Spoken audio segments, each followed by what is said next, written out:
Hello everyone, আবার নিয়ে চলে আসলাম তোমাদের সামনে নতুন একটা কাজ।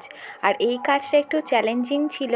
এটা একটা গাছ কৌটো, আর যে দিদি ভাইটা নেবে বলেছিল তার পছন্দ ছিল যে স্টোন ওয়ার্ক, মানে স্টোন দিয়ে কাজটা পুরো কমপ্লিট করতে, মানে পুরোটাই ভরাট থাকবে স্টোন দিয়ে, মানে কোনো কলকা বা কোনো ডিজাইন এইসব থাকবে না। তো সেজন্য গাছ কৌটোটাকে প্রথমে গোল্ডেন আর রেড কালার রং করে নিয়েছিলাম, নিয়ে সেটাকে শুকিয়ে তারপরে স্টোনের কাজ শুরু হয়েছে।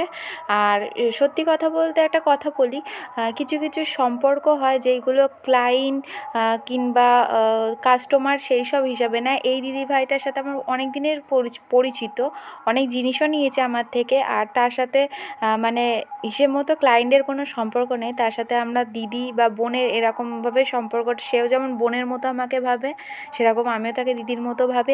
সেরকম একটা সম্পর্কের মধ্যে পড়ে গেছি। সে শুধু আমাকে বলেছিল যে আমাকে স্টোনের মধ্যে পুরো ভরাটটা করে দেবে, বাকিটা তোমার যেরকম ডিজাইন, তোমার যেরকম ইচ্ছা সেরকমভাবে করবে, মানে সবটা আমার উপর ছেড়ে দিয়েছিলো। তো নেক্সট পার্টটাও নিয়ে আসবো, নেক্সট পার্ট দেখার জন্য রেডি থেকো তোমরা।